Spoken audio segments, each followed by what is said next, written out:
a lot of Canadians are going to be oblivious to all of these hoops that they have to jump through. A lot of Canadian YouTubers are oblivious to this discussion that's even happening. So there's a lot of, I worry very much that a lot of YouTubers are going to wake up one day and they're suddenly going to see their content suppressed. Suddenly they're not going to be making as much money, not getting enough views because governments intervened. Thank you very much. And now I go to around with the Liberals for 5 minutes. Anthony Housefather. Anthony, you have 5 minutes. Thank you so much, Madam Chair. And I want to thank each and every one of the witnesses. And Reynolds, I want to thank you for reminding us that traditional Canadian broadcasting has also been seen outside of Canada. I know when we were kids, it was Degrassi. Today, Schitt's Creek, but it's hardly YouTubers that have been the first ones to have ever export their content out of Canada. I also want to say that we're coming at this bill. We haven't talked about this a lot today from a cultural point of view, but also the protection of French original content in Canada. We do have a French-speaking minority in this country that we do need to protect and promote. And I say this, by the way, Mr. McCullough, not to come at you unfairly. I am a proud Canadian who lives in Quebec, who's a Quebecer, who is against Bill 96, who's against Bill 21, has spoken out against those things. But I also believe you have a right to be a French-speaking Canadian and live anywhere in this country and be comfortable, and be an English-speaking Canadian and live in Quebec and be comfortable. And that's why I want to ask you about a couple of things that you said about bilingualism.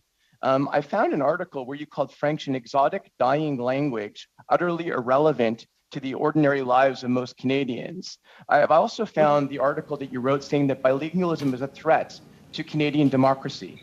So let me ask you, as a national government, part of C-11 is protecting the French fact across Canada. And I'm asking this question to you in English, not in French, because I'm not trying to score political points on it. Can you tell me why you believe that bilingualism is a threat to Canadian democracy, and whether or not you believe the federal government should not have a role to play in protecting French culture across Canada? You know, Madam Chair, I do not believe that this is the topic of this committee's discussion. We are not here to have... Excuse me, I'm sorry, sir, but the committee knows exactly what its topic is. It's Bill C-11. Thank you. Please answer the question.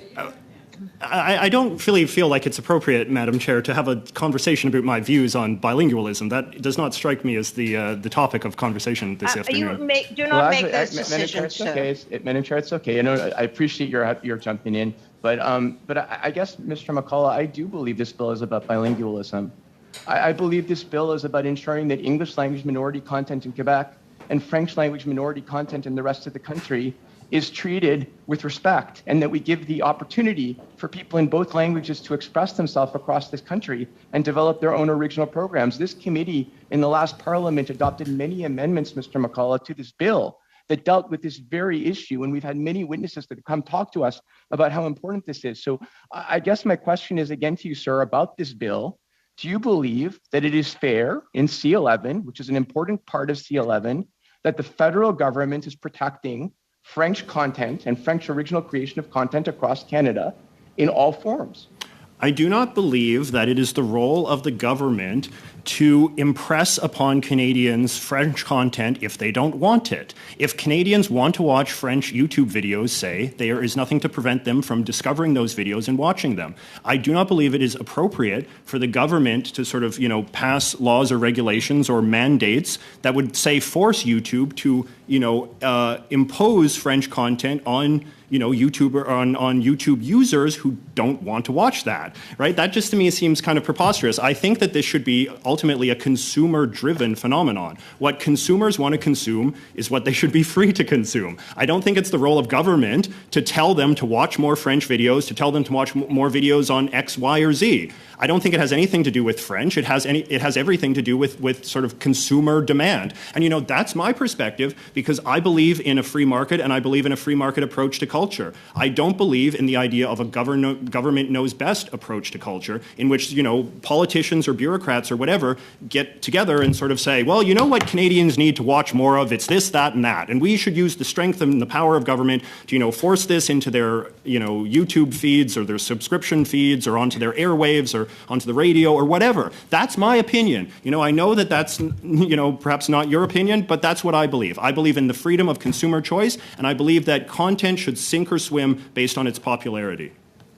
And I'm giving you the opportunity to express those views here at this committee, and all of Canadians can hear exactly what you think about that, which is important, and which wouldn't have happened in Viktor Orban's Hungary probably, and wouldn't have happened in a lot of the different countries that you've compared the totalitarian regimes to as you've been talking about this bill. So can I ask you, in terms of your comparison, Ms. Thomas just asked you, and you yourself brought up Hungary, you've also compared it to China and Russia.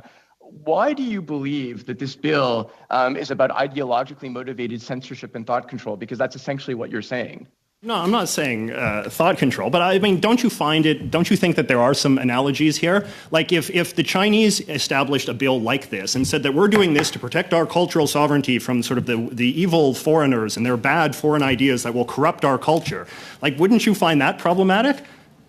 I just think we're reading a different bill. No, but don't you agree, like, in the same grounds, right? Like, don't you think that there's something?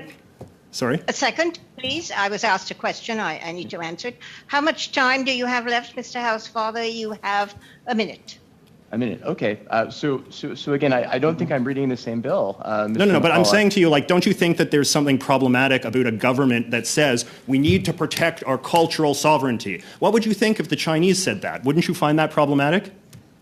They say that. I would think that the Chinese would want to protect Chinese cultural sovereignty, but would do so in a very different way than Canada. In China, you have government that tells people what they need to think, what they need to say, and if they don't say it properly, they can be thrown in prison and they can be put all over. They could suffer terrible consequences. What are the consequences? That doesn't happen in Canada. It's my time. Yes. That doesn't happen in Canada. I'm trying to answer your question, Mr. McCullough. Yes. In Canada,